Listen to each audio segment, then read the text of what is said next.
speaker, who is David Woodward. One of the best lecture series I have ever gone through is something called V50, which was run by Stuart Snelson. He used to lecture in California. His wife, Nancy Snelson, is here today. Mr. Snelson spoke here at Capitalism and Morality in 2011. This seminar has been running for 9 years now. Our next speaker, David Woodward, will draw his talk from his 40-year-old long association and friendship with Mr. Snelson.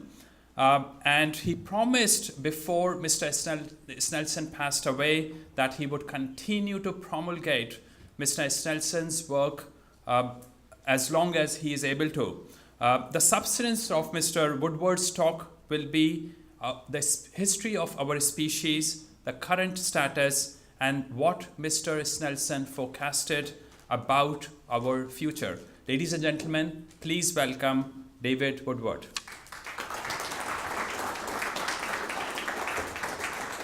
Thank you, Giant. It's quite an honor to be here speaking for Jay. Actually, my association with him was 40 years before he died, and I got to know him very, very well. I was best man at his wedding to Nancy here, who's partners with me in promulgating his work, and she can answer a lot of questions if you have any at the end. Nancy, if you don't know her, raise your hand, Nancy. There's Nancy. I always learned in journalism class, don't bury the lead. And the lead here is, in order for our species to survive, as no other species has ever, we have to phase out all politics. That will be the death of our species, politics. And we can go through how that works, but it's the truth. And in its place, we have to build a 100% contractual society where there are no absolute rules other than no aggression and everything by contract, by mutual agreement, whether it be one person subscribing to a firefighting organization or insurance organization of thousands of people, or just talking to your neighbor to borrow a lawnmower. How many of you watched the movie Jane? One person. I can't recommend it too highly. It's the story of Jane Goodall's life. And when she was a teenager, she decided that her objective in life was to move to Africa and live beside, or in the end, with a tribe of chimpanzees. And it is beautifully done by National Geographic, and it is a phenomenal thing, and you can find it on your TV. It's available in a couple of theaters, but I can't recommend it too highly. And her tribe treated her well. She treated them well. She became their banana person. And so you watch this tribe develop over a period of decades. And toward the end of the film, part of this tribe picks up and moves north, away to a different area. And then we go back and watch the original tribe, and what happens then after a period of time, and it didn't specify, but I got it that it was years, the new tribe came back and killed every member of the old tribe. Do you detect any thoughts of human action in that? One thing is Doug here yet?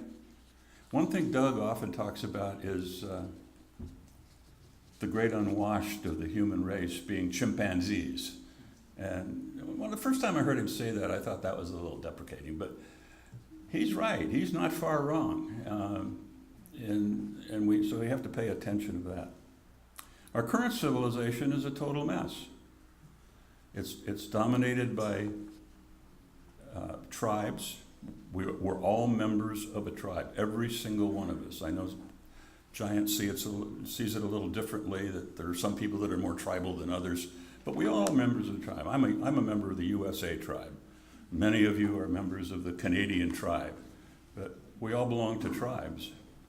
And what's one thing that's always true about tribes? They have a chief.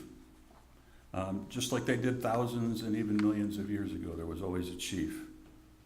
Today, well, when I was in school, we had about 2 billion people on the planet. That was in the 1950s. Today we're focusing in on 8 billion, and we're killing the earth, and we're killing each other, and we're getting increasingly negative toward each other. And I think you can see where that's going.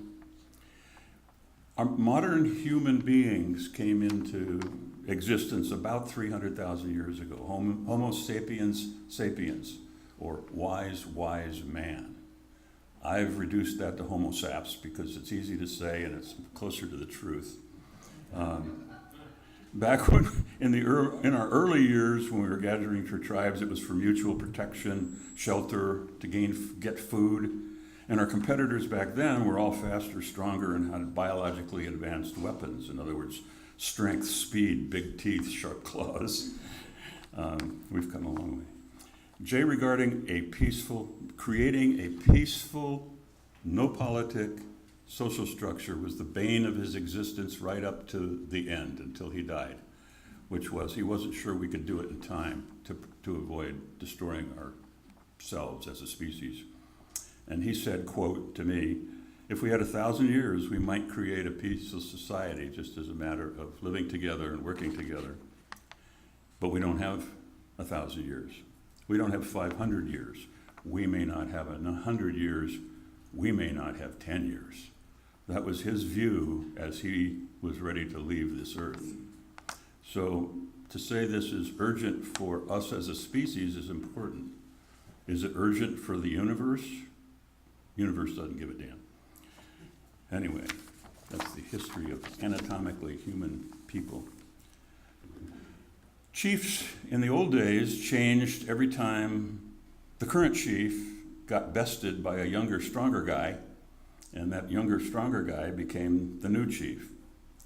And from those chiefs, what we called chiefs, we now come presidents, chancellors, kings, emperors, supreme leaders.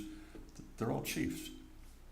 And then they had a guy come along and think about, one way we can keep you in power is tell the tribe that you're the only guy in our tribe that can talk to the gods about fires and natural disasters.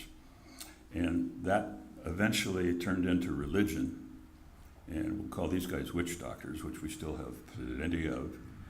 And so power on earth today is currently under the control of individual tribal leaders and, to a lesser extent, quote, men of faith, whatever that faith may be. How many tribes are there on earth today, do you think? You go to Wikipedia and a tribe, if you define tribe as a group of humans that have a specified territory and one guy called chief, there are about 170 tribes.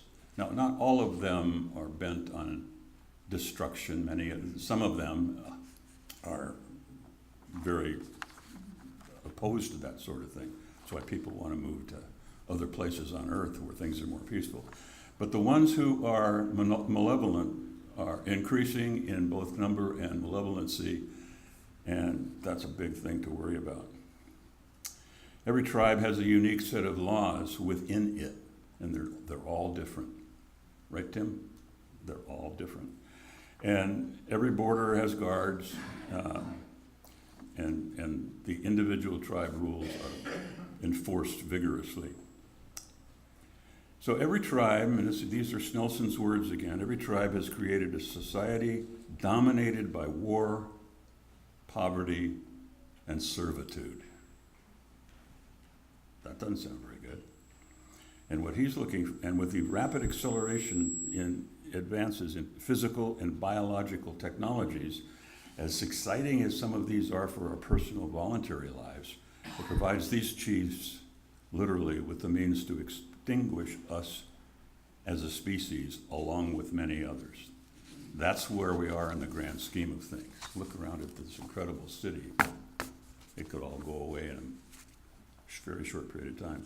I once read a book, and it was called Territorial Imperative. Anybody heard of it? Yeah, a few of you. Some people tell me it's their favorite book, and by a guy named Robert Ardrey. And he very carefully leads you through how species interact, how they try to dominate each other, how they chase some species out of existence. And it was one of the most interesting books I ever read. It taught me that not only do animals do that, plants do the same thing. So you've got animals versus animals, plants versus plants, and vice versa. And that's why on Earth we have continuing new species of plants and animals appearing, old ones dying off. At what rate? The estimate I read was about 25 species a day on Earth disappear. That's a daunting thought, because we're one of them. So why do we persist as long as we have? And why have we become so dominant? Is it because of our big brains, opposable thumbs? One of the points that was made in the film on chimps is that we're the only species that can do this. Touch the tip of your little finger with your thumb. Chimps can't do that. They lose all the ability that gives you in terms of tool making. One little simple thing, and there are many others, obviously, but that really opened my eyes. So since we've been around for about 30,000 years as a specific subspecies, that's a long time if you're waiting for Godot. But next to the 4 billion years since the planet formed, it's infinitesimal, shorter than the blink of an eye. So we're on the precipice of, are we going to be around or aren't we? The rise of, and another thing to talk about is that since this guy, Isaac Newton, you've heard of him, he came along with this thing called the scientific method. So we figured out that if you observe and you form a hypothesis, and you figure out how to test your hypothesis, and your idea is true, and you do it again and again and again until it always works, and you got a theory. And that was a huge contribution to our species. And as I wrote down here, zoom, kaboom, he codified the scientific method. And what we've done with that, and I drew myself a teensy little graph down here, is the sciences, both biological and physical, have gone from here to here. And now we can make thousands of atomic weapons that are far more powerful than the ones we've ever used.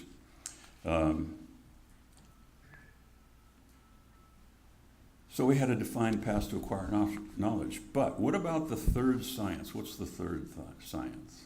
We've got physical, biological. You all took it in school. They called it social science. And I'm here to tell you there is no such thing as social science. People call it that, and they throw out theories and so on and so forth. But it's clear back down here still. And that is one of the main cruxes for our decline and our eventual, to quote, who am I quoting? George Carlin. Pack your shit, folks, we're going away. By the way, I consider him a very high-level modern-day philosopher, or he was. I'm sorry he's gone. I'm still in close touch with his brother, though. Love him. But now, with all our technologies, we've walked on the moon. We've gone to all the planets in our solar system and sent back amazing photographs and films and so on and so forth.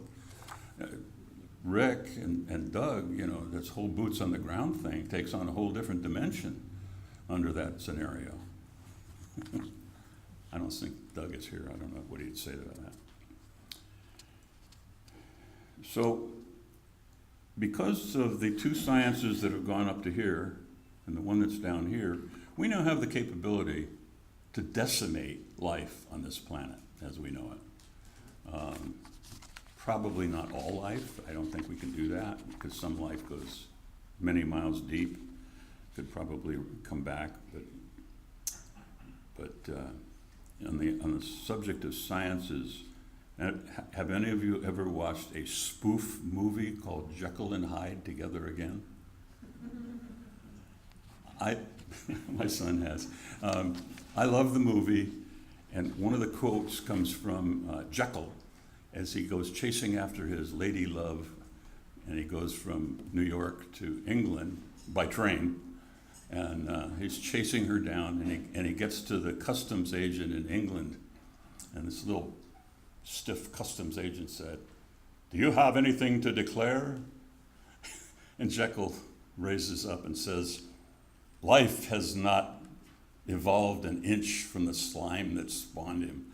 And I've always liked that quote because there's a lot of truth. So how many American tribal people are here? Quite a few. Canadian tribe. There must be other tribes. What other tribes do we have? We got a pretty good sprinkling of tribes here. Watch those chiefs. So that basic structure is really no different than it was 5,000 years ago, 10,000 years ago. It's just getting so much more sophisticated that we can do so much damage, and other people have spoken about that today and painted a pretty grim picture. So getting back to Jay, as said in the beginning, we must do two things. We must phase out all political interaction, 100%, worldwide. No tribes, no chiefs, and replace it with a purely voluntary system of interaction on the globe. The question is, are we capable of doing that? Some people would call that outthinking the inevitable demise of our species. Can we do that? And I have to tell you that my last conversation with Jay on that subject, he wasn't all that positive that we could, and I agree with it. It's a hard one, because that's not the way nature designed us. Nature designed us to advance as our species, all species, from tiny little multi-celled organizations all the way up to the dinosaurs, was to compete. And we compete in very vicious sorts of ways and try to kill each other. So the biggest question for our species is, how can we avoid what appears to be our certain demise? That's really worth talking about. And all this talk about, the various political parties talking about civil war and all of that, that just scratches the surface. We're talking about the ability with all of the nuclear weapons on the planet and the biological weapons and the chemical weapons. We can wipe out life. We can do that. So how do we go about doing this? We're replacing pervasive war, poverty, and servitude, which Jay could always say from memory just like that. I always have to think about it. And replace it with peace, prosperity, and freedom. Wouldn't that be great? But no species has ever done that. And it's not the way nature built us. And so there's a lot of room for thinking here to take Jay's ideas to the next level. And all I'm trying to do, he's way smarter than I am, and all I'm trying to do is pass on what he taught me over a period of 40 years. And the sadness in his voice was, when he was near the end and he was starting to express some doubts, was really hard for me to hear. But we can already clone animals. We got this technology called CRISPR, and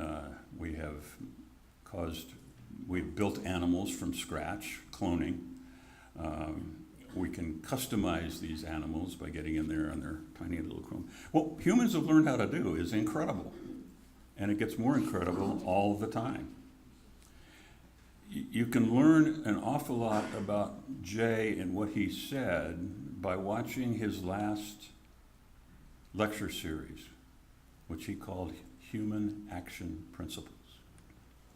And I just want to make you all aware, and you might want to write this down, that it's available at a place called HAP, for Human Action Principles, liberty.me. And I give great thanks to Rick here because he made it possible for us to get the original recordings of Jay transcribed. And then I and a number of other people spent a very long time, like about a year, editing it to make it a good read, which Jay was always after. And they're all at that site. It's all there. And I encourage you, as much as I possibly can, to go read it. The other day, my phone rang, and it was a call from a young lady who had heard Jay talk maybe a decade ago or more, and out of the blue, from someplace in Eastern California. And she said, do you know any way I can get my hands on any of that material? So I gave her that, what I just gave you. And then she messaged me back saying, thank you. I've read the first 3 so far, and I'm just loving it. So I guarantee you will get an amazing amount of information about what Jay did and what our species is up against.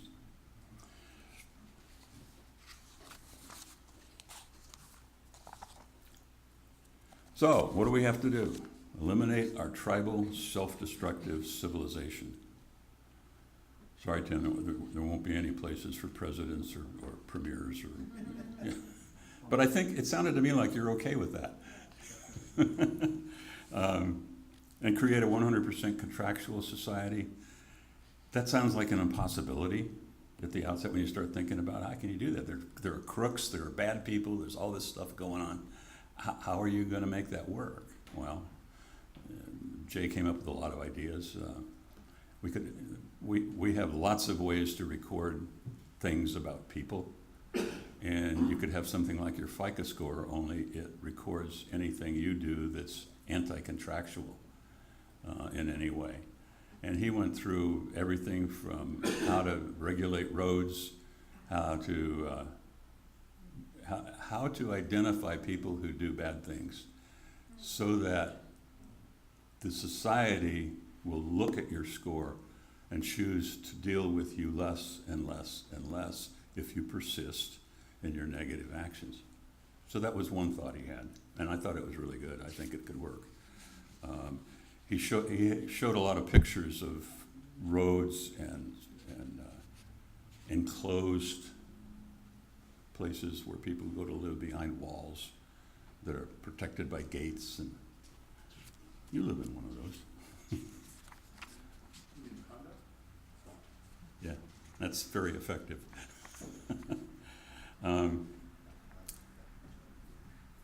But many of the things people talk about and fantasize about can't work at all, like writing to the Internal Revenue Service and asking them to take you off their mailing list. That just doesn't work at all.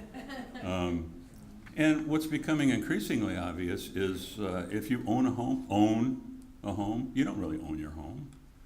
Your property taxes are your lease from the state to live there, and if you elect for whatever reason to not pay your property taxes, they'll take your house away and somebody else will move in. So you don't ever own your home.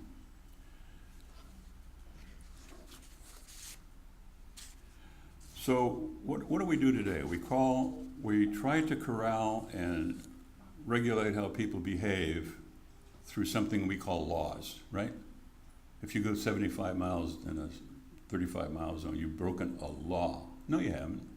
Humans can't make laws. Nature makes laws. You can't break the speed of light. You can't break gravity. All humans do is make rules.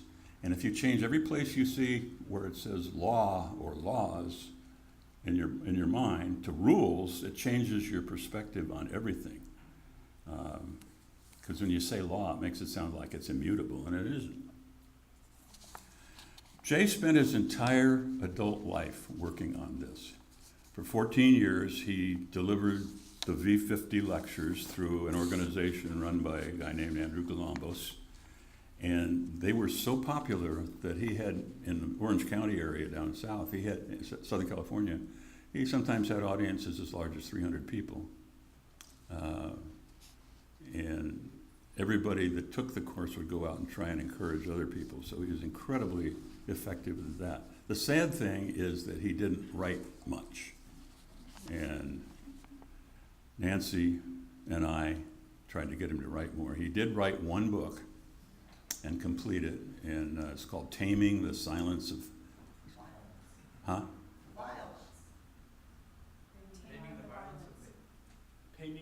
Taming the Violence of Faith. Well, he said for a world in crisis, and I got him to change it to our world in crisis. That was my contribution to the title. And it's available. You can get it on Amazon, and I recommend it. It's really quite special. Anybody, anything else? Any questions, anybody? Deafening silence. Well, you can talk with them during the lunch break. At any time. I'll be here. Nancy will be here. My son Tony's here, and he knows what I'm talking about. And thank you very much.